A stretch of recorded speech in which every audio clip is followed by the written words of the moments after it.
नमस्कार दोस्तों, स्वागत है इंडिया के लार्जेस्ट एजुकेशनल प्लेटफॉर्म अनअकैडमी पर। मैं यशवंत कुमार सैनी आप लोगों का हार्दिक अभिनंदन करता हूं। तो लेट्स क्रैक राजस्थान एग्जाम्स। मेरे बारे में थोड़ा सा इंट्रोडक्शन आपको बता देता हूं। मैंने एमएससी बीएड किया है। 14 वर्षों से मैं जनरल साइंस जो है वो पढ़ा रहा हूं कंपटीशन फील्ड में, और 10 से अधिक किताबें मेरे द्वारा लिखी गई हैं अब तक। Crack RPSC with India's largest learning platform. How to registered for Unacademy, तो बेहद आसान है। अपने मोबाइल के प्ले स्टोर पर जाइएगा और वहां पर अनअकैडमी लर्निंग ऐप को इंस्टॉल कर लीजिएगा। मिलेगा आपको daily live classes, live test, quiz, structured course और अनलिमिटेड एसेस यहाँ पर आपको मिलने वाला है। साथ ही मैं बता दूं आपको दोस्तों कि जब भी आप सब्सक्रिप्शन प्लान लेते हैं, तो सब्सक्रिप्शन प्लान जो भी आप लेते हैं, तो इस सब्सक्रिप्शन प्लान के दौरान आप लोगों को ये 1 महीना, 3 महीना और 6 महीने वाला सब्सक्रिप्शन प्लान चूज नहीं करना है। आपको सब्सक्रिप्शन प्लान लेना है 12 महीने वाला। और 12 महीने वाला जो सब्सक्रिप्शन प्लान है, इसकी फीस आपकी मात्र 7,000 रुपये। अगर आप मेरा रेफरल कोड यूज़ करते हैं, मेरा रेफरल कोड है सैनी10, ये अगर आप यूज़ करते हैं दोस्तों, तो आपको मिलता है 10% डिस्काउंट, और आपकी फीस होती है केवल 6,300 रुपये। यस। आगे अगर अपन बात करें तो इससे भी बेहतरीन एक और जो चीज़ है, वो है अपना 24 महीने का, यानी कि 2 वर्ष का सब्सक्रिप्शन प्लान।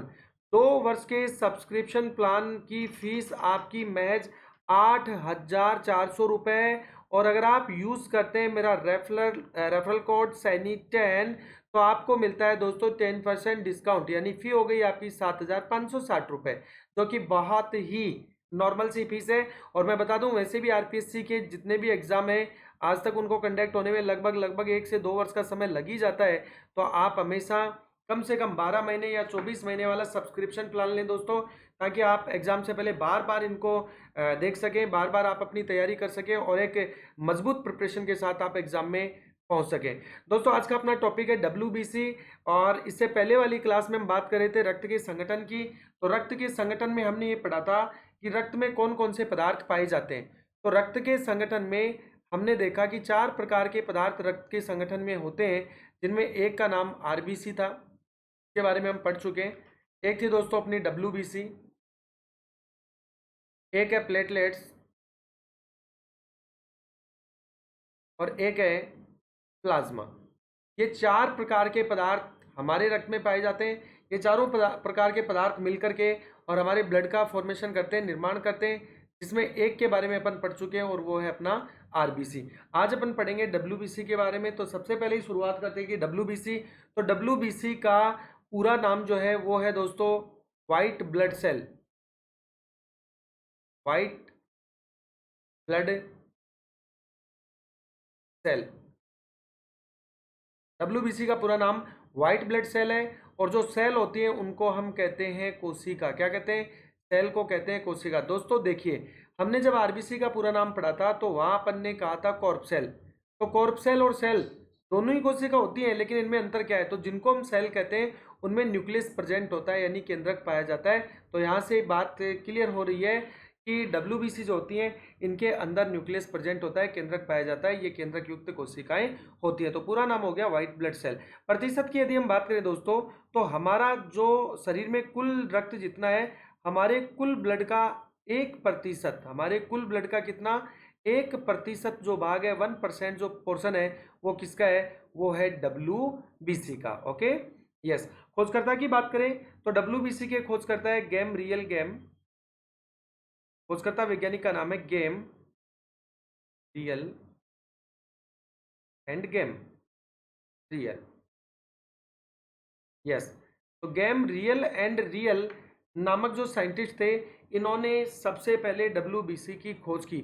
उपस्थिति के विषय में अगर अपन बातचीत करें दोस्तों, तो ये कशेरुकियों में पाई जाती है। कशेरुकियों में डब्ल्यूबीसी क्या होती है? प्रेजेंट होती है। कशेरुकियों में डब्ल्यूबीसी पाई जाती है।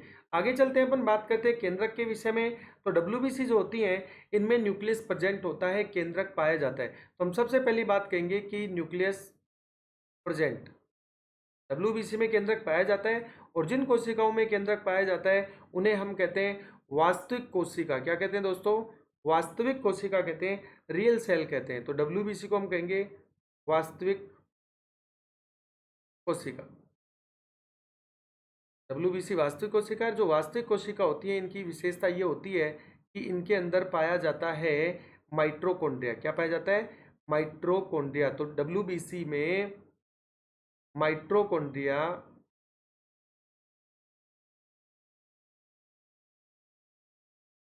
डब्ल्यूबीसी में माइटोकॉन्ड्रिया पाया जाता है। और ये जो माइटोकॉन्ड्रिया होता है दोस्तों, इस माइटोकॉन्ड्रिया को कहते हैं हम कोशिका का शक्ति गृह, पावर हाउस ऑफ सेल कहते हैं। क्या कहते हैं इसको?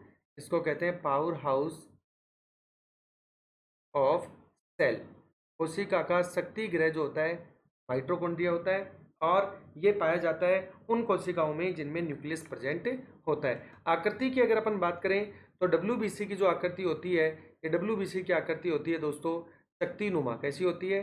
शक्तिनुमा। शक्तिनुमा का मतलब है ये डिस्क लाइक स्ट्रक्चर होती है, डिस्क जैसे होती है गोल, ठीक है, जैसे पहले सीडी डिस्क आती थी, इस आकृति की डब्ल्यूबीसी होती है। आकार की यहाँ पर परिचर्चा की जाए तो आकार मैं बता दूं आपको कि डब्ल्यूबीसी का आकार 8 माइक्रोन से 15 म्यू, 8 म्यू से 15 म्यू तक होता है। संख्या के विषय में पर चर्चा करें दोस्तों, तो संख्या जो होती है वो दो प्रकार से हम डिफाइन कर सकते हैं यहाँ पर, एक पुरुष में और एक महिला में। तो यदि पुरुष के अंदर यदि हम बात करें तो पुरुषों के रक्त में डब्ल्यूबीसी की संख्या होती है 6000 से 11000। कितनी होती है? 6000 से 11000। लेकिन कितने रक्त में ये संख्या होती है दोस्तों? 1 घन mm में। यदि हम 1 घन mm रक्त लें और ये 1 घन mm रक्त किसका हो? ये घन mm रक्त पुरुष का हो, तो इस पुरुष के 1 घन mm रक्त में यदि हम डब्ल्यूबीसी की संख्या काउंट करते हैं तो पता चलता है 6000 से 11000 होती है। लेकिन मित्रों अगर यही 1 घन mm रक्त महिला का है तो इसमें डब्ल्यूबीसी की संख्या लगभग होती है 5000 से 10000। 5000 से 10000 प्रति घन mm संख्या होती है डब्ल्यूबीसी की। किसमें? महिलाओं के रक्त में। बात क्लियर है? यस। तो आगे चलिए, अब यहाँ से मैं डब्ल्यूबीसी के भौतिक गुण बताने से पहले आपको ये बता दूं कि डब्ल्यूबीसी की जो संख्या की बात अपन कर रहे हैं, तो इस संख्या से संबंधित दो प्रकार की बातें हमारे सामने एग्जाम में पूछी जा सकती हैं। वो कौन कौन सी है? पहली बात तो ये कि डब्ल्यूबीसी की संख्या का सामान्य से ज़्यादा हो जाना क्या कहलाता है, या डब्ल्यूबीसी की संख्या का सामान्य से कम हो जाना क्या कहलाता है। दोस्तों ज़्यादा होने का मतलब है कि डब्ल्यूबीसी की संख्या 11000 प्रति घन mm से ज़्यादा हो जाए, इसे तो क्या कहेंगे। और कम होने का मतलब है कि डब्ल्यूबीसी की संख्या 5000 प्रति घन mm से कम हो जाए, तो इसे क्या कहेंगे। यदि डब्ल्यूबीसी की संख्या ज़्यादा हो रही है तो इसे अपन क्या कहेंगे? इसे हम कहेंगे श्वेताणु बहुलता। क्या कहेंगे? इसे कहेंगे दोस्तों श्वेताणु बहुलता।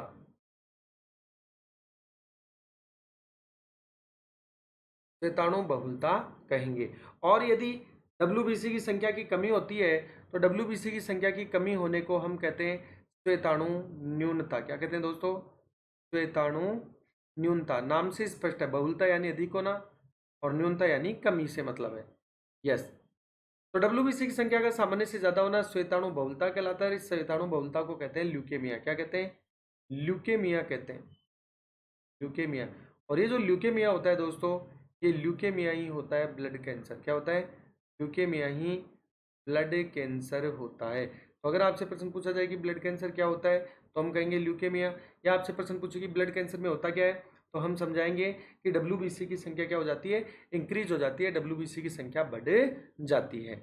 यहीं से फिर बात आती है कि डब्ल्यूबीसी की संख्या का अधिक होना तो श्वेताणु बहुलता या ल्यूकेमिया कहलाता है, लेकिन डब्ल्यूबीसी की संख्या का सामान्य से कम होना क्या कहलाता है? तो वो ये कहलाता है श्वेताणु न्यूनता या ल्यूकोपीनिया। क्या कहलाता है? ल्यूकोपीनिया कहलाता है। यस। और ल्यूकोपीनिया जो है दोस्तों, इसका मतलब है डब्ल्यूबीसी की संख्या कम। और एक चीज़ मैं आपको बता दूं कि डब्ल्यूबीसी की संख्या जो कम होती है ये मुख्यतः एक तो एड्स रोग में होती है और एक रोग है जिसका नाम है टाइफाइड। तो एड्स एवं टाइफाइड, एड्स और तपेदिक रोग जो है, टाइफाइड रोग जो है, इनके अंदर डब्ल्यूबीसी की संख्या कम होती है। अब बातचीत करते हैं अपन किसकी? डब्ल्यूबीसी के भौतिक गुणों की। तो भौतिक गुणों पर अगर अपन परिचर्चा करें तो सिंपल सी बात है कि भौतिक गुणों में रंग भी शामिल होता है, तो हम रंग पे परिचर्चा करते हैं। दोस्तों डब्ल्यूबीसी रंगहीन होती है। कैसी होती है? डब्ल्यूबीसी रंगहीन कोशिकाएं होती हैं। इनका कोई रंग नहीं होता है, यानी कि ये पारदर्शी होती है। कैसी होती है? पारदर्शी होती है, अर्थात इनके आर पार देखा जा सकता है। अब बात करते हैं इसके निर्माण की। तो डब्ल्यूबीसी का जो निर्माण है ये भी होता है हमारी हड्डियों के बीच में। तो दोस्तों ये हमारी हड्डियां हैं और हमारी हड्डियों के बीच में खोखला जालीनुमा भाग पाया जाता है।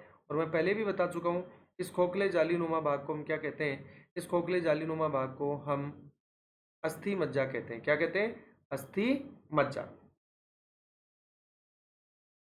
खोखले जालीनुमा भाग को अस्थि मज्जा कहते हैं। इस अस्थि मज्जा में ही निर्माण होता है संपूर्ण रक्त का। किसका निर्माण होता है? कंप्लीट ब्लड का फॉर्मेशन यहीं से होता है। तो एग्जाम में एक बहुत ही अच्छा क्वेश्चन यहाँ से पूछा जाता है। एग्जाम में बहुत ही अच्छा क्वेश्चन यहाँ से पूछा जाता है।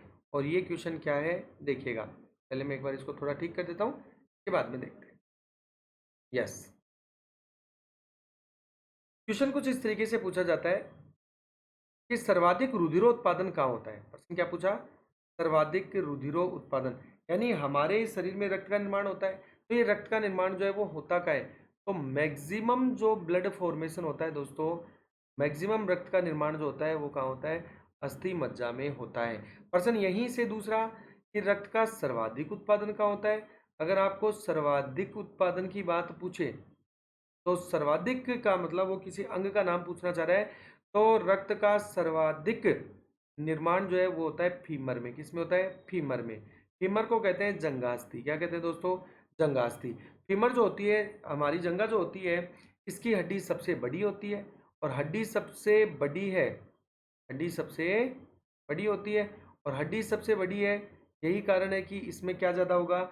इसमें अस्थि मज्जा भी ज़्यादा होगा। और जहाँ अस्थि मज्जा ज़्यादा होगा, जहाँ अस्थि मज्जा अधिक होगा, वहाँ रक्त का निर्माण भी क्या होगा? अधिक होगा। अब जब रक्त का निर्माण होता है तो रक्त में क्या क्या पदार्थ बनते हैं ये मैं आपको बता देता हूँ। तो रक्त में एक तो बनती है दोस्तों आरबीसी, एक बनती है डब्ल्यूबीसी, रक्त में एक बनती है प्लेटलेट्स और रक्त में एक बनता है दोस्तों प्लाज्मा। क्लियर? Yes, plasma.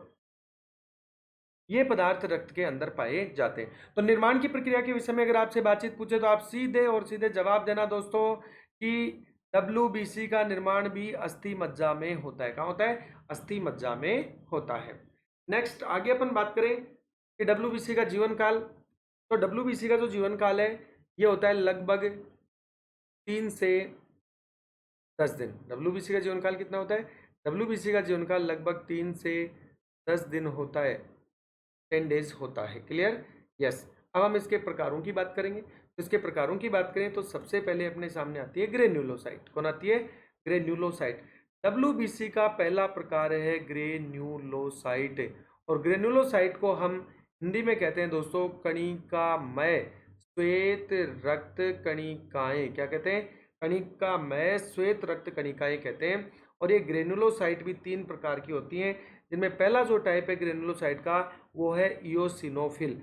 दोस्तों इनके बारे में 3 महत्वपूर्ण बातें बताता जा रहा हूं जो आरपीएससी के एग्जाम में अक्सर पूछी जाती है।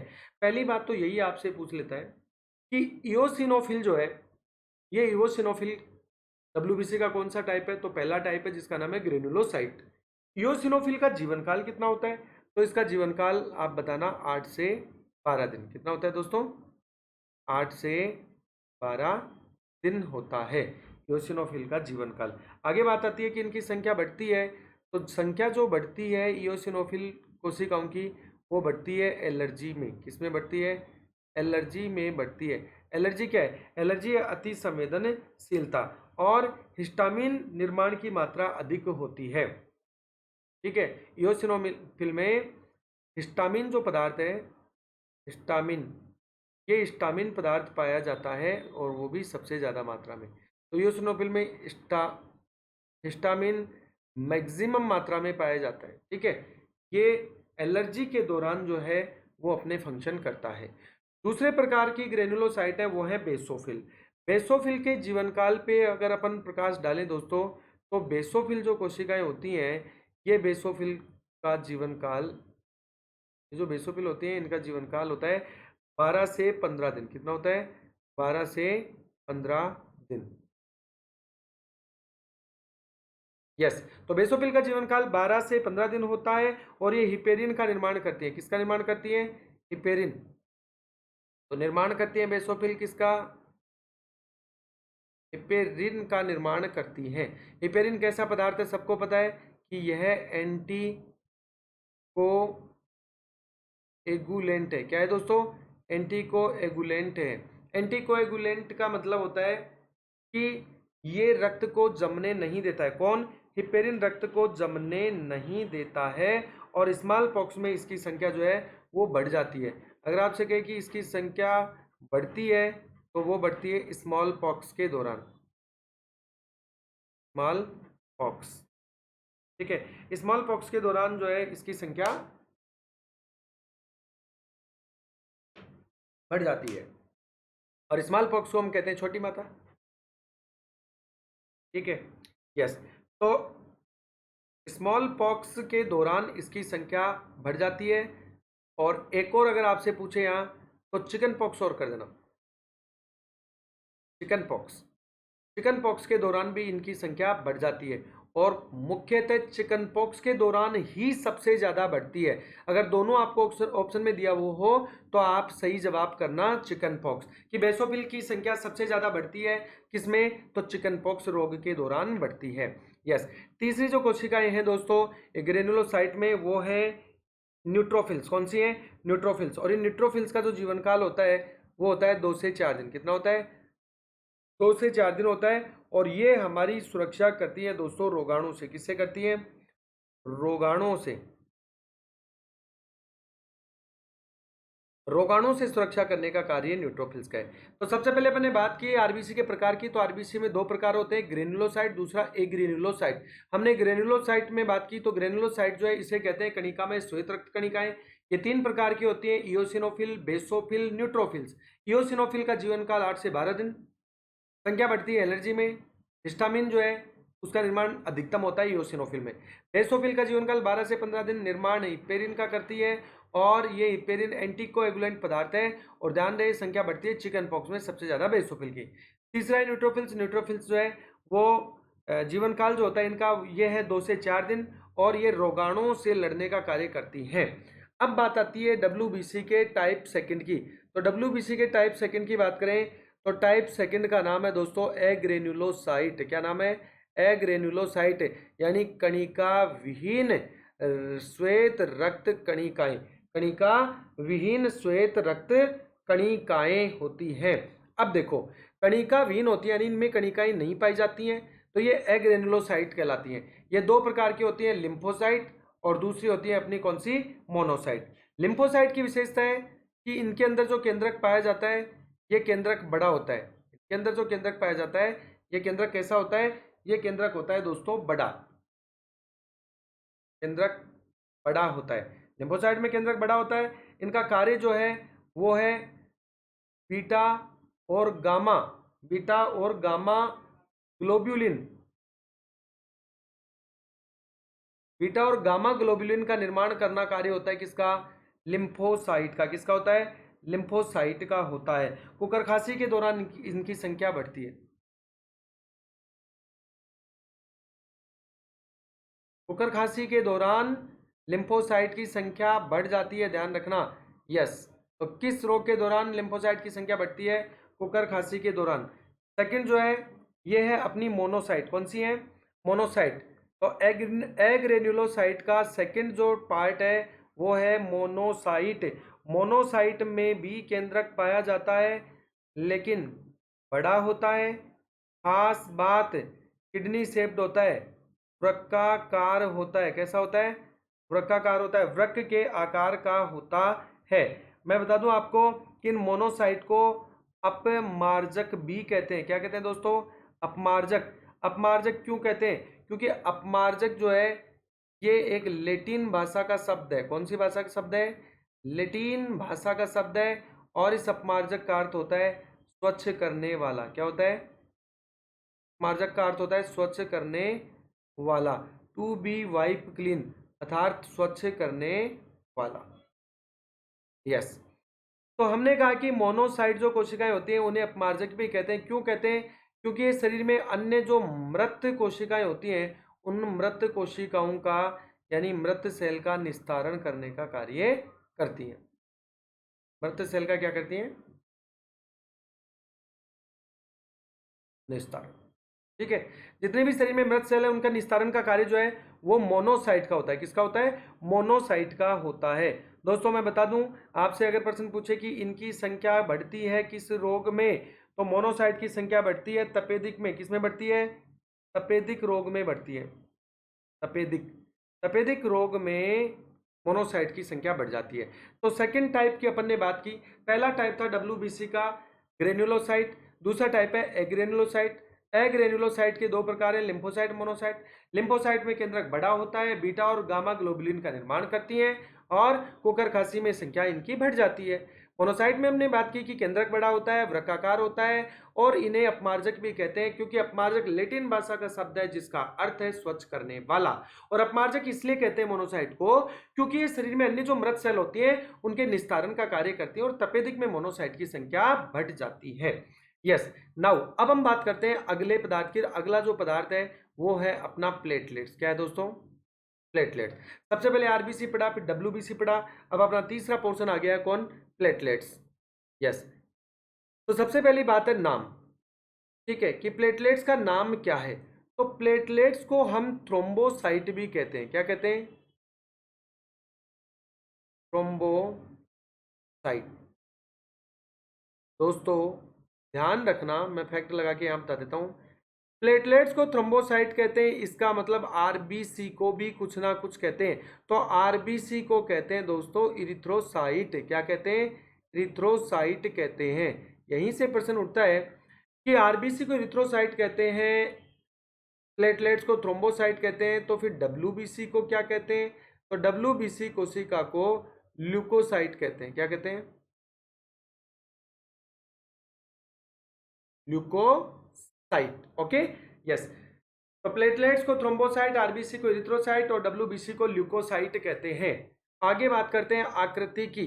तो दोस्तों प्लेटलेट्स जो होती हैं इनकी आकृति के विषय में यदि हम बात करें तो इनकी आकृति गोलाकार, अंडाकार या छड़ाकार होती है। कैसी होती है? गोलाकार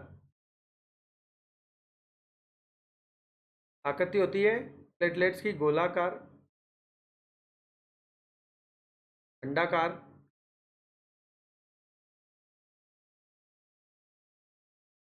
या छड़ाकार।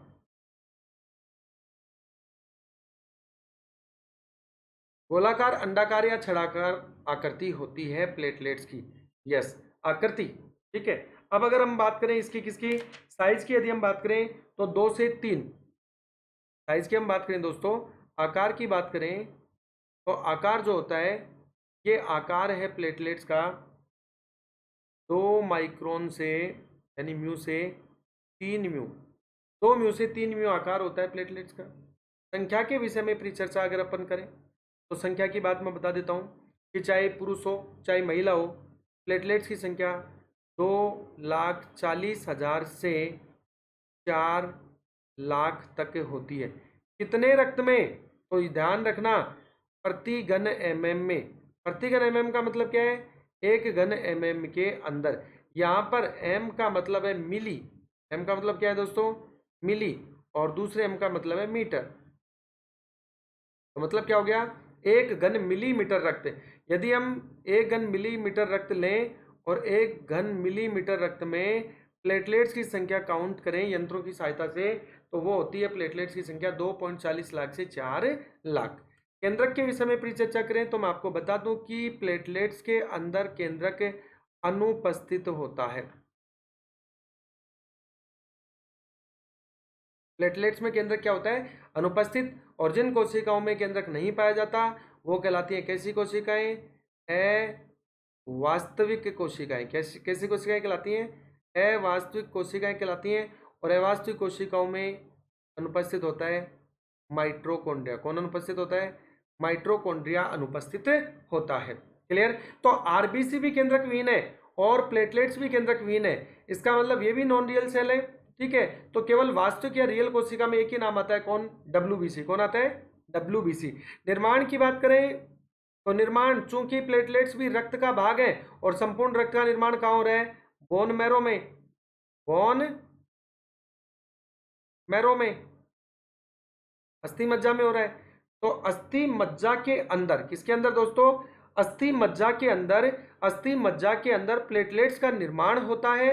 इसलिए हम ये कह सकते हैं कि संपूर्ण रक्त के साथ ही प्लेटलेट्स का निर्माण भी होता है। यस। जीवन काल की अगर आपसे बात पूछे तो प्लेटलेट्स के जीवन काल की हम बात करें तो प्लेटलेट्स का जीवन काल होता है लगभग 10 दिन। कितना होता है? लगभग 10 दिन होता है। 10 डेज का जीवन काल होता है प्लेटलेट्स का। कार्य पर प्रकाश डालें तो इनका मुख्य कार्य है रक्त का थक्का बनाने में सहायता करना। मुख्य कार्य क्या है दोस्तों? मुख्य कार्य है रक्त का थक्का बनाने में सहायता करना। अब रक्त के थक्के से संबंधित मैं 3 बातें आपको महत्वपूर्ण बताने जा रहा हूं, यहां से बिल्कुल आप गौर फरमाइएगा। बहुत ही इंपॉर्टेंट बात अब मैं आपको बता रहा हूं रक्त के थक्के से संबंधित। Okay, yes. तो दोस्तों, रक्त का थक्का, रक्त का थक्का, रक्त के थक्के से संबंधित 3 बातें हैं। पहली बात, चोट लगने के बाद रक्त का बहना 2 से 5 मिनट में बंद हो जाए, यानी रक्त का थक्का बन जाए 2 से 5 मिनट में। तो ये स्थिति तो क्या होगी? या चोट लगने के बाद रक्त का थक्का बनने में 5 मिनट से ज्यादा का समय, 5 मिनट से ज्यादा का समय लग जाए, तो इस स्थिति को क्या कहेंगे? और तीसरी बात कि चोट लगने के बाद रक्त का थक्का बने ही नहीं, तो इस स्थिति को हम क्या कहेंगे? 3 स्थितियां हमारे सामने आई है रक्त के थक्के से संबंधित। पहली, यदि चोट लगने के बाद रक्त का थक्का 2 से 5 मिनट में बन जाता है तो हम कहेंगे कि व्यक्ति कैसा है? स्वस्थ है। व्यक्ति कैसा है? व्यक्ति स्वस्थ है। और यदि दोस्तों रक्त का थक्का बनने में 5 मिनट से अधिक का समय लगता है तो हम कहेंगे कि व्यक्ति के रक्त में किसकी कमी है? विटामिन के की कमी है। किसकी कमी है? विटामिन के की कमी है। यदि तीसरी स्थिति, अगर चोट लगने के बाद रक्त का थक्का बने ही नहीं तो हम कहेंगे कि व्यक्ति हीमोफीलिया से ग्रसित है। किससे ग्रसित है? हीमोफीलिया से ग्रसित है। और हीमोफीलिया हम जानते हैं एक जेनेटिकल डिजीज है, एक आनुवंशिक रोग है, जिसके बारे में आगे अपन परिचर्चा करेंगे। क्लियर? तो यहां पर हमने देखा सबसे पहले प्लेटलेट्स, और प्लेटलेट्स के नाम के बारे में अपन ने पढ़ा। तो प्लेटलेट्स का जो नाम है वो है थ्रोम्बोसाइट। फिर हमने देखा कि आरबीसी का नाम इरिथ्रोसाइट, डब्ल्यूबीसी का ल्यूकोसाइट। इसके बाद हमने बात की आकृति की। तो प्लेटलेट्स की आकृति गोलाकार या अंडाकार या छड़ाकार होती है। इसके बाद आकार की बात आई तो प्लेटलेट्स का आकार 2 से 3 म्यू होता है। संख्या के विषय में परिचर्चा की तो बात आती है कि 2.40 लाख से 4 लाख प्रति घन एमएम में होता है। केंद्रक अनुपस्थित, केंद्रक की अनुपस्थिति के कारण अवास्तविक कोशिका कहलाती है और इसमें माइटोकॉन्ड्रिया नहीं पाया जाता। निर्माण की विषय में बात करें तो निर्माण वही कहां पर होता है? बोन मैरो में होता है, अस्थि मज्जा में। जीवन काल की परिचर्चा करें तो जीवन काल होता है 10 दिन का। लगभग कितना होता है? 10 दिन का जीवन काल होता है प्लेटलेट्स का। और कार्य है प्लेटलेट्स का रक्त का थक्का बनाने में सहायता करना। क्या करना दोस्तों? रक्त का थक्का बनाने में सहायता करना। रक्त के थक्के से संबंधित 3 बातें अपन ने यहां पर देखी। पहली बात क्या देखी दोस्तों? पहली बात हमने देखी कि चोट लगने के बाद यदि रक्त का थक्का 2 से 5 मिनट में बन जाता है तो व्यक्ति कैसा होता है? तो व्यक्ति स्वस्थ कहलाएगा। चोट लगने के बाद यदि रक्त का थक्का बनने में 5 मिनट से ज़्यादा का समय लगता है तो हम कहेंगे कि व्यक्ति के रक्त में विटामिन के की कमी है। और यदि चोट लगने के बाद रक्त का थक्का बने ही नहीं तो हम कहेंगे उक्त व्यक्ति हीमोफीलिया रोग से ग्रसित है। और ये हीमोफीलिया एक आनुवांशिक रोग है। कैसा रोग है? आनुवांशिक रोग है। यस। तो हमने डब्ल्यूबीसी के बारे में बात की, हमने प्लेटलेट्स के बारे में बात की। अब हम बात करेंगे दोस्तों अगले पदार्थ के बारे में, और अगला अपना जो पदार्थ है वो है प्लाज्मा। प्लाज्मा की बातचीत अपन करेंगे।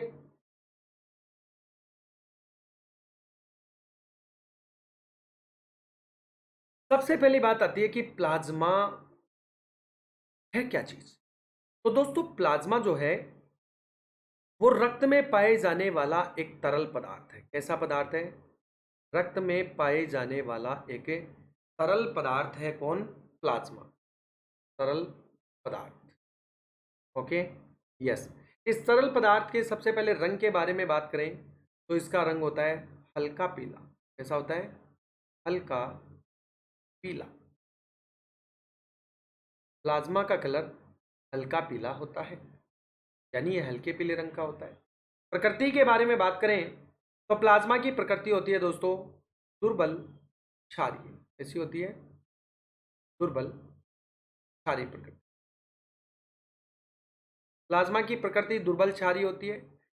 यस। अब दुर्बल क्षारीय है तो इसका मतलब पीएच की जब भी बात करेंगे तो साफ बात समझ में आ रही है कि इसका पीएच कितना है? 7 से ऊपर है, तभी तो क्षारीय होगा। तो 7.4 क्यों होगा? देखो मैं यहाँ बता दूं कि पीएच का मतलब होता है percentage of hydrogen ion.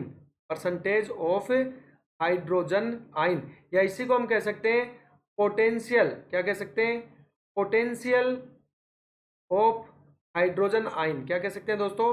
Potential of hydrogen ion कह सकते हैं, या इसी को कह सकते हैं power of hydrogen ion. PH का पूरा नाम पावर ऑफ हाइड्रोजन आयन भी आप इसको कह सकते हैं। क्लियर?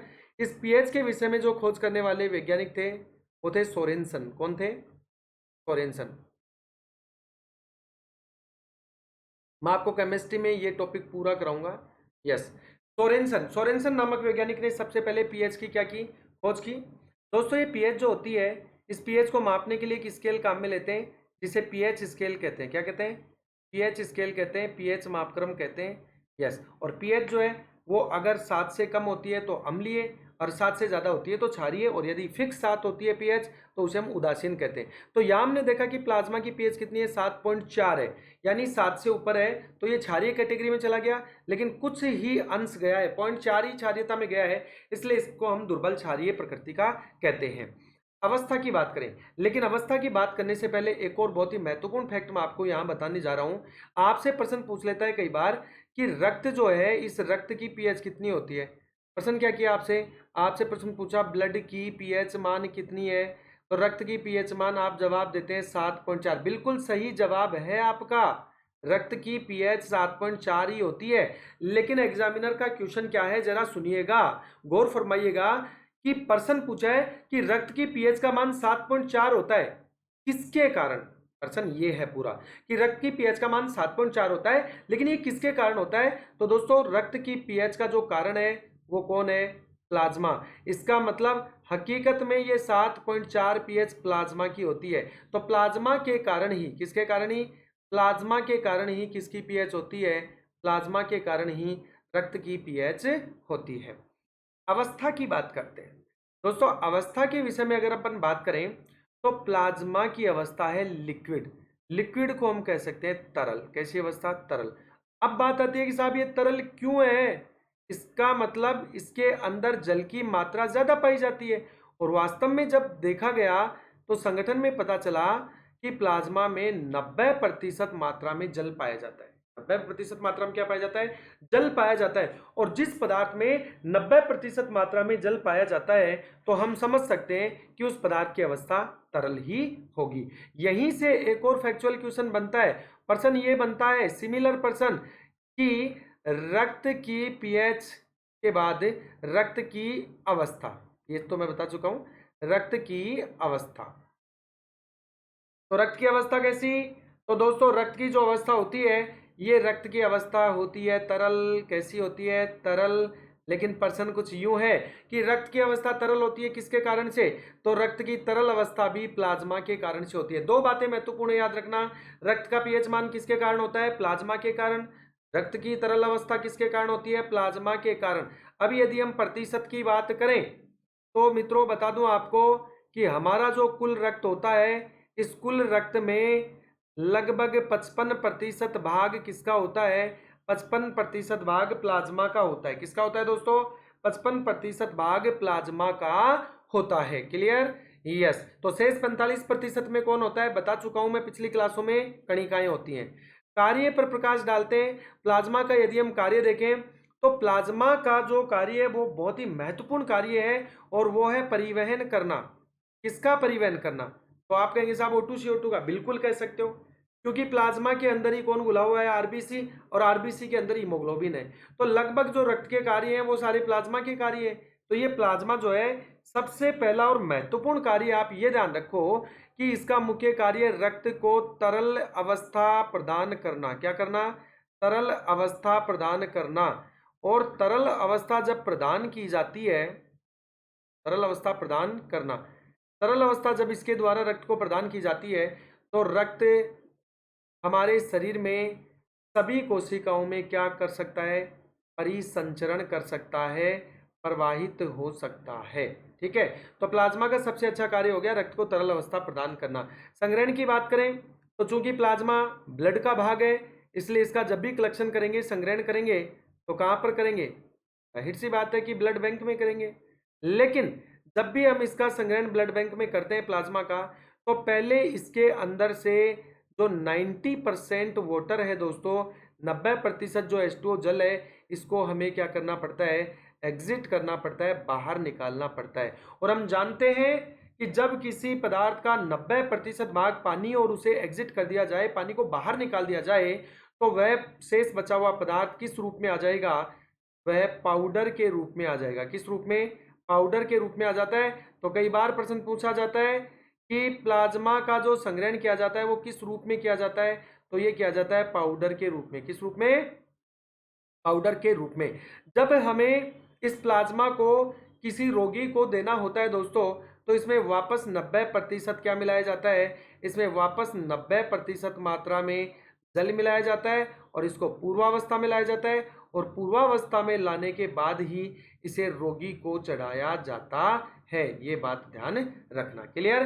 तो हमने बात की प्लाज्मा का रंग हल्का पीला, प्रकृति दुर्बल क्षारीय, पीएच मान 7.4, अवस्था तरल होती है, प्रतिशत कुल रक्त का 55%, कार्य रक्त को तरल अवस्था प्रदान करना, संग्रहण ब्लड बैंक में किया जाता है, पाउडर के रूप में किया जाता है। अब आती है बात प्लाज्मा के संगठन की। किसकी बात आती है दोस्तों? प्लाज्मा के संगठन की हम बात करते हैं। तो प्लाज्मा के संगठन की बात करें तो प्लाज्मा में मुख्यतः दो प्रकार के पदार्थ पाए जाते हैं। अब पदार्थों के बारे में बताने से पहले इस प्लाज्मा के संगठन को मैं प्रतिशत में बांट देता हूं। किस में बांट देता हूं? प्रतिशत में। यानी एक तो है 90% भाग, जो प्लाज्मा का 90% पार्ट है। एक है प्लाज्मा का 10% भाग। प्लाज्मा का कितना प्रतिशत भाग? 10% भाग। दोस्तों, प्लाज्मा का जो 90% भाग है, इस 90% भाग में तो क्या है? वाटर। प्लाज्मा के 90% भाग में तो जल है, और इस शेष 10% भाग में क्या है, इसकी बात करते हैं। तो प्लाज्मा के शेष 10% भाग में दो प्रकार के पदार्थ पाए जाते हैं, जिनमें पहला है कार्बनिक पदार्थ और दूसरा है दोस्तों अकार्बनिक पदार्थ। अब कार्बनिक पदार्थ कौन कौन से हैं जो 10% भाग में पाए जाते हैं? तो कार्बनिक पदार्थ है एक तो अमीनो अम्ल। एक तो क्या है दोस्तों? अमीनो अम्ल। एक पाया जाता है कार्बनिक पदार्थ के रूप में यूरिया।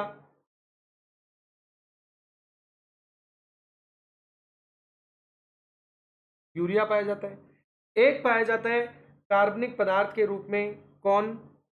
प्रोटीन। कौन पाया जाता है दोस्तों? प्रोटीन पाया जाता है। ये मुख्यतः तीन प्रकार के पदार्थ प्लाज्मा के 10% भाग के कार्बनिक पदार्थ वाले भाग में पाए जाते हैं। और जो प्रोटीन होती हैं, इनमें एक तो शामिल है ग्लोब्यूलिन प्रोटीन, ग्लोब्यूलिन प्रोटीन। एक है दोस्तों प्रोथ्रोम्बिन प्रोटीन, प्रोथ्रोम्बिन प्रोटीन। और एक अपनी जो प्रोटीन है वो है एल्ब्यूमिन प्रोटीन। कौन सी प्रोटीन? Albumin protein. ये सारे पदार्थ तो पाए जाते हैं मित्रों किसमें? कार्बनिक पदार्थ में। और प्लाज्मा का जो 10% का सेकंड पोर्शन है कार्बनिक पदार्थ, इनमें पाया जाता है सोडियम आयन, इसमें पाया जाता है पोटेशियम आयन, इनमें पाया जाता है मैग्नीशियम आयन, इनमें पाया जाता है क्लोराइड आयन, और इसमें पाया जाता है दोस्तों NaCl।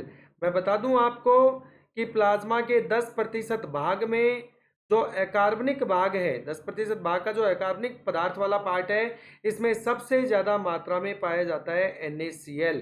तो NaCl मैक्सिमम पाया जाता है दोस्तों। NaCl जो है ये होता है नमक। क्या होता है NaCl? NaCl नमक होता है, लेकिन कैसा नमक है? साधारण नमक है, ध्यान रखना। कैसा नमक है? साधारण नमक। जब इस साधारण नमक में हम आयोडीन मिला देते हैं, क्या मिला देते हैं? इस साधारण नमक में हम आयोडीन मिला देते हैं तो ये बन जाता है खाने वाला नमक। क्या बन जाता है? खाने योग्य नमक बन जाता है। क्या बन जाता है? खाने योग्य नमक बन जाता है। ध्यान रहे, पाकिस्तान का एक प्रांत है और वो है सिंध प्रांत, और उस सिंध प्रांत का नाम है खेबुर। क्या नाम है दोस्तों? खेबुर नाम है। इस खेबुर के अंदर विश्व की सबसे बड़ी नमक की खानें हैं। खेबुर में विश्व की सबसे बड़ी क्या है? नमक की खानें हैं। नमक की खानें। और यहाँ की जो नमक की खान है, इन खानों की विशेषता क्या है?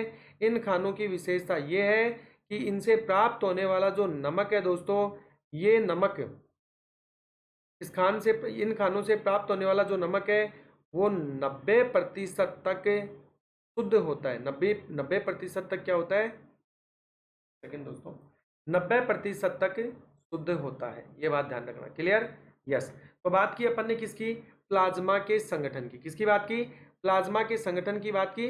और हमने देखा कि प्लाज्मा के संगठन में दो प्रकार के पदार्थ होते हैं। एक पदार्थ जो प्लाज्मा का 90% भाग का निर्माण करता है, वो तो है जल। एक पदार्थ जो प्लाज्मा के 10% भाग का निर्माण करता है। इस 10% वाले भाग में दो प्रकार के पदार्थ पाए जाते हैं, एक कार्बनिक पदार्थ और एक अकार्बनिक पदार्थ। कार्बनिक पदार्थों में शामिल है अमीनो अम्ल। कौन शामिल है? अमीनो अम्ल शामिल है। साथ में कार्बनिक पदार्थ वाले में शामिल है दोस्तों कौन? यूरिया। एक तो अमीनो अम्ल शामिल है, एक यूरिया शामिल है, और एक शामिल है प्रोटीन। अब कौन कौन सी प्रोटीन प्लाज्मा के कार्बनिक पदार्थ वाले भाग में होती है? तो एक तो है एल्ब्यूमिन, एक है ग्लोब्यूलिन, और एक है दोस्तों प्रोथ्रोम्बिन। अकार्बनिक पदार्थ की बात करें कि प्लाज्मा के 10% भाग का जो अकार्बनिक पदार्थ वाला भाग है, इसमें क्या क्या पाया जाता है? तो इसमें पाया जाता है आपका sodium ion, potassium ion, magnesium ion, chloride ion, calcium ion और NaCl, सोडियम क्लोराइड। ये NaCl सबसे अधिक मात्रा में पाया जाता है। प्रश्न बनता है कि प्लाज्मा के 10% भाग के अकार्बनिक पदार्थ में सर्वाधिक मात्रा किसकी होती है? NaCl की। NaCl को कहते हैं, NaCl को क्या कहते हैं? NaCl को कहते हैं साधारण नमक। NaCl को क्या कहते हैं दोस्तों? साधारण नमक कहते हैं। लेकिन जब NaCl में आयोडीन मिला दिया जाता है तो यह खाने योग्य नमक हो जाता है। पाकिस्तान के सिंध प्रांत खेबुर के अंदर विश्व की सबसे बड़ी नमक की खानें हैं, और इनसे प्राप्त नमक 90% तक कैसा होता है? शुद्ध नमक होता है। आगे अपन चलते हैं। तो अब अपना अगला पोर्शन आ गया इसी में, रक्त का कार्य। इससे पहले एक बार आप लोगों को मैं कुछ समझा दूं वापस से। दोस्तों, हम जो बात कर रहे हैं, हम जो परिचर्चा कर रहे हैं, वो कर रहे हैं कंपोजिशन ऑफ ब्लड की, रक्त के संगठन की। और रक्त के संगठन में हमने देखा दो प्रकार के पदार्थ होते हैं। एक पदार्थ का नाम था कणिकाएं, दूसरे पदार्थ का नाम था प्लाज्मा। क्लियर? कणिकाएं थी 45%, प्लाज्मा था 55%। दोनों ने मिलकर बनाया संपूर्ण रक्त। ये जो कणिकाएं बनी रक्त में, इनमें भी तीन प्रकार की कोशिकाएं होती हैं। एक इनमें होती है RBC, एक कोशिका है वो WBC, और एक कोशिका प्लेटलेट्स, जो कि अपन पढ़ चुके हैं। क्लियर? हमने RBC के बारे में पढ़ लिया, हमने WBC के बारे में पढ़ लिया, प्लेटलेट्स के बारे में हमने पढ़ लिया, और प्लाज्मा के बारे में भी हमने पढ़ लिया। यानी हमने इन चारों प्रकार के पदार्थों के बारे में अध्ययन कर लिया। यस, दैट मीन्स इन चारों के बारे में पढ़ने के बाद एक चीज क्लियर हो जाती है, और वो है हमारे रक्त का संगठन। तो हमें एक बात क्लियर हो गई कि रक्त का संगठन क्या है, किन किन से मिलकर बना है, कैसे है, क्या प्रकृति है, क्या अवस्था है, कौन कौन सी कोशिकाएं कितनी कितनी संख्या में इसमें पाई जाती है। अब यहां से एक चीज मैं आपको फैक्ट के रूप में बता दूं, रक्त के कार्य स्टार्ट होने से पहले, कि कणिकाओं की कमी से संबंधित तीन प्रकार के प्रश्न पूछता है एग्जाम में। अब कणिकाएं एक तो कौन है? RBC, RBC को कहेंगे कोशिका। WBC भी है कोशिका। तीसरी है प्लेटलेट्स, इस प्लेटलेट्स को भी क्या कहेंगे? प्लेटलेट्स को भी कहेंगे कोशिका। बात समझ में आ रही है मैं क्या पूछना चाह रहा हूं? कि आरबीसी कोशिका, डब्ल्यूबीसी कोशिका, प्लेटलेट्स कोशिका, तो फिर कणिका क्यों? इसलिए क्योंकि इन तीनों को समेकित रूप से, सम्मिलित रूप में इन तीनों को क्या कहते हैं? कणिकाएं कहते हैं। तो प्रश्न आता है कि आरबीसी की संख्या कम होती है किस रोग में? तो हमें उस रोग का नाम बताना है जिसमें आरबीसी की संख्या कम होती है। तो उस रोग का नाम है दोस्तों मलेरिया। क्या नाम है? मलेरिया। यानी कि मलेरिया में आरबीसी की संख्या कम होती है। ऐसे ही प्रश्न पूछ सकता है कि डब्ल्यूबीसी की संख्या कम होती है किस रोग में? तो ध्यान रखना, एक तो होती है एड्स में, इसमें होती है एड्स में, और एक होती है टाइफाइड में। ठीक है, एड्स और टाइफाइड में संख्या कम होती है डब्ल्यूबीसी की। और अगर आपसे पूछे कि प्लेटलेट्स की संख्या कम होती है किस रोग में, तो प्लेटलेट्स की संख्या कम होती है दोस्तों डेंगू रोग में। किसमें कम होती है? डेंगू में। मैं थोड़ा सा बता दूं आपको कि इस डेंगू का जो वाहक मच्छर है वो मादा है, और उस मादा मच्छर का नाम है एडिज एजिप्टाई। क्या नाम है दोस्तों? Adage aegypti, aegypti. और इस एडिस एजिप्टाई मच्छर की विशेषता है कि ये दिन में काटता है। कब काटता है? ये दिन के समय काटता है। क्लियर? यस दोस्तों, ये जो तीनों प्रकार की कोशिकाएं हैं, आरबीसी, डब्ल्यूबीसी और प्लेटलेट्स, इनकी संख्या के बारे में भी अपन ने बात की थी कि इनकी संख्या इतनी इतनी होती है। लेकिन ये हमें कैसे पता चला कि इनकी संख्या इतनी है? तो इसका मतलब ये हुआ कि इनकी संख्या को मापने के लिए आरबीसी, डब्ल्यूबीसी और प्लेटलेट्स, इनकी संख्या को मापने के लिए हम कोई ना कोई यंत्र उपयोग में लेते हैं। और जो यंत्र हम इन कणिकाओं या इन कोशिकाओं की संख्या को मापने के लिए उपयोग में लेते हैं दोस्तों, उस यंत्र का नाम है हेमेटोसाइटोमीटर। एक बार मैं इसको क्लियर कर लेता हूं ताकि आप लोगों को समझा पाऊं यहां पर।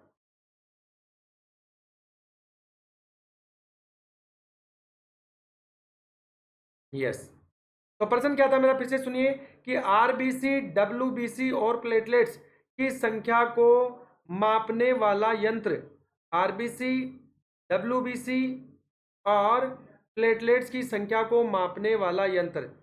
तो इन कणिकाओं की संख्या का मापन करने वाला जो यंत्र है, इस यंत्र का नाम है दोस्तों हिमेटोसाइटोमीटर। हिमेटोसाइटोमीटर। देखिए, रटना नहीं है, बड़ा ही इजी है। हर एक शब्द को आप समझकर, उसका मीनिंग जानकर फिर अध्ययन किया करें। दोस्तों, हीम एक शब्द तो है यहाँ पर, हीम एक शब्द है, साइटो और एक शब्द है मीटर। ये तीन शब्द हैं इस यंत्र के नाम में, हिमेटोसाइटोमीटर। मैं स्टार्टिंग में ही बता चुका हूं कि जहां भी हीम शब्द आ जाए हमें समझना है कि किसकी बात हो रही है? रक्त की बात हो रही है, ब्लड की बात हो रही है। हीम का मतलब ही ब्लड है। इसके बाद यहां पर शब्द आ रहा है साइटो। साइटो का मतलब होता है दोस्तों विज्ञान में कोशिका। किसके लिए? कोशिका के लिए शब्द यूज करते हैं साइटो, क्योंकि विज्ञान की वह शाखा जिसमें कोशिका का अध्ययन किया जाता है साइटोलॉजी कहलाती है। तो साइटो सबसे याद रखना, कोशिका। और तीसरा शब्द है यह है मीटर, और मीटर का मतलब होता है मापन करने वाला यंत्र। तो सीधा सा कह सकते हैं मापने वाला यंत्र। क्लियर है? यस। तो देखिए दोस्तों, मतलब हो गया क्या? मतलब हो गया ये कि हमारे रक्त में पाए जाने वाली, हमारे रक्त में पाए जाने वाली जो कोशिकाएं हैं, इन कोशिकाओं की संख्या का मापन करने वाला यंत्र, यानी ब्लड में पाए जाने वाली कोशिकाओं की संख्या का मापन करने वाला यंत्र क्या कहलाता है? यह कहलाता है दोस्तों हिमेटोसाइटोमीटर। अब बात आती है कि हमारे रक्त में कौन कौन सी कोशिकाएं हैं। तो हमारे रक्त में तीन प्रकार की कोशिकाएं। कितने प्रकार की कोशिकाएं? हमारे रक्त में तीन प्रकार की कोशिकाएं हैं।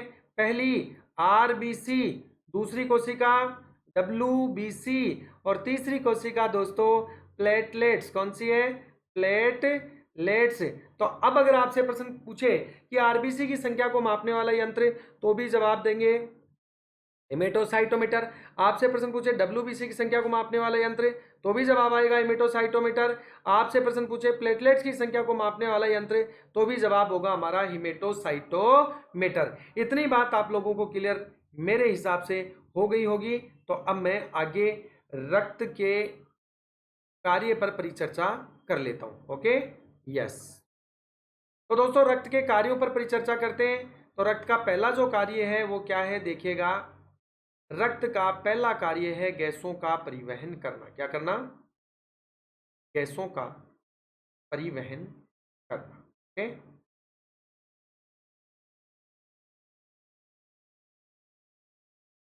तो रक्त का पहला कार्य दोस्तों गैसों का परिवहन करना।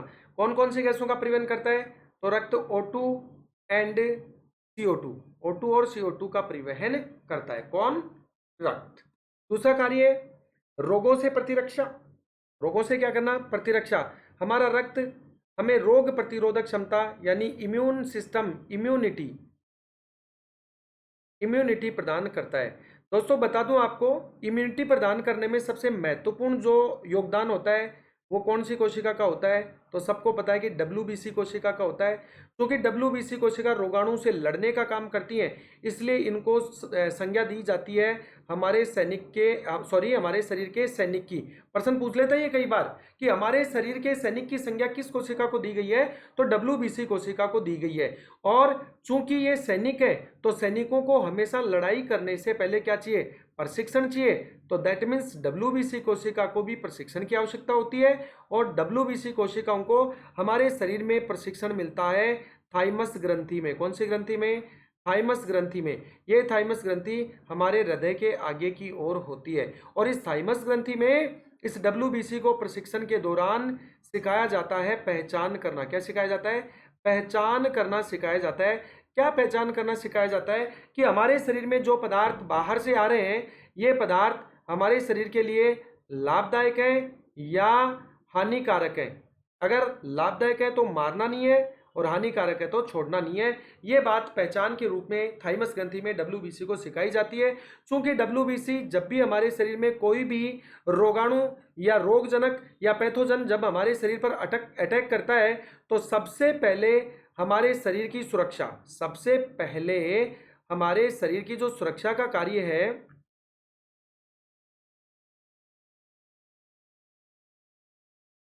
सबसे पहले हमारे शरीर की सुरक्षा का जो कार्य है दोस्तों, ये सुरक्षा का कार्य कौन करती है? WBC करती है। सबसे पहले हमारे शरीर की सुरक्षा का कार्य कौन करती है?